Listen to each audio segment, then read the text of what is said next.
जिंदगी बमुश्किल गुजर रही थी। आर्थिक संकट लगातार बढ़ रहे थे। धीरेंद्र का धैर्य एक दिन जवाब दे गया। वो भी अपनी याचिका लेकर अपने दादा के दरबार पहुंच गया।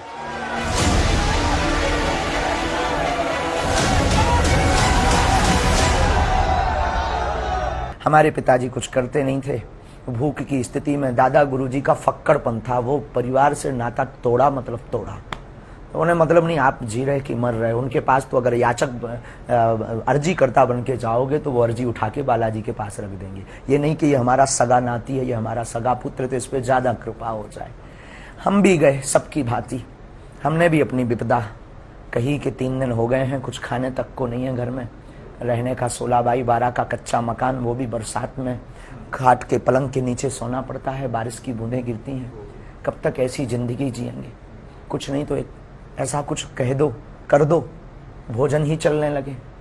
जिंदगी में कुछ नहीं तो पिताजी कुछ करने लगे, ऐसा कुछ कर दो। गुरु ने बस बाहें पकड़ी।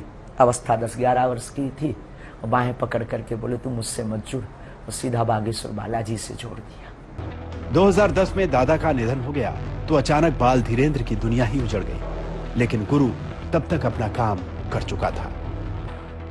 सन्यासी बाबा ने लीला की, स्वप्न में आभास होने लगा। फिर कोई व्यक्ति आता था दिन में, या हम कहीं सत्यनारायण की कथा वांचने जाते थे, जैसे आप आए, शरद जी आए, या कोई व्यक्ति आया, तो हमें लगता था कि वो जब परिचित नहीं थे तो वो आते ही अपना ये नाम बताएगा। ऐसा मन में भाव प्रकट हो जाता था। ये आते ही हमसे 2 बातें बोलेगा, लेकिन झिझक के कारण हम बोल नहीं पाते थे। और वो जब उससे पूछते थे अच्छा आपका नाम क्या है, हमारा हो ये तो पहले पता लग गया था हमें। धीरे धीरे उसकी उसका परिष्कृतकरण हुआ, शुद्धिकरण हुआ, धीरे धीरे जागृति हुई, फिर अज्ञातवास की साधना की, और वो यात्रा और ये यात्रा ऐसे प्रारंभ हो गई।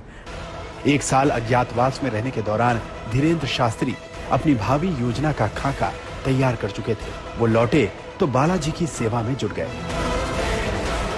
9-10 साल की अवस्था से ही हमने बालाजी की सेवा की। जब बच्चे खेलना सीखते थे तब से हमने हनुमान चालीसा का पाठ, और गुरु ने जो विधान बताया वो मीडिया पर बताने का विषय नहीं है, वो अनुभव का विषय है। कभी आप आइएगा तो उसको हम आपको बताएंगे कि हमने क्या क्या अपने जीवन में मुश्किलों को सहा, कितना हनुमान चालीसा का पाठ किया, रातों भर हनुमान जी के चरणों में बैठकर रोए हैं, रातों भर हवन किया है। उसका ही ये परिणाम है जो आज सनातन संस्कृति का झंडा जगह जगह गाड़ा जा रहा है। धीरेंद्र शास्त्री ने खुद को बाबा बनाने के लिए तैयार किया।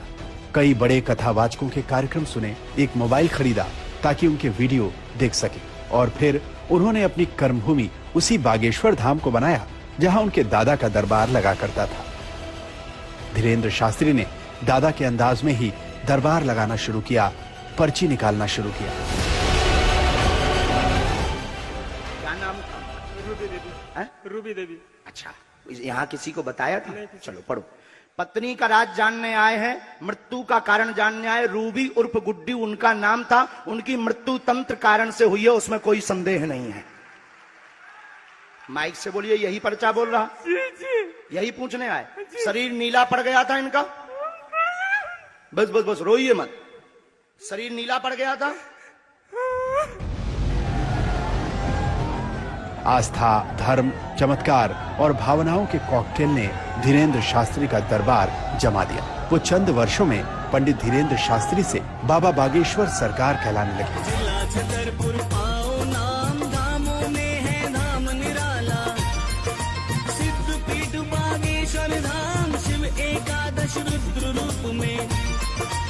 हमें बहुत चाहत तू, वो आज भी चाहत, आज दौड़ के पांव पर हमारे, अबे भी आए तो पर के पांव पर है हमारे।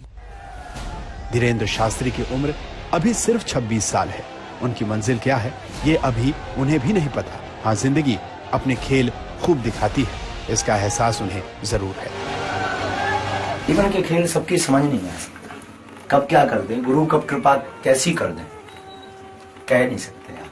मतलब यहाँ हम अपने जीवन में ये जो भी है हमारे लिए सबसे बड़े चमत्कार हैं। खाना पीना, भोजन, रहन सहन, सब चमत्कार से बड़े, कोई किसी का नहीं होता जगत में। आज तक ब्यूरो।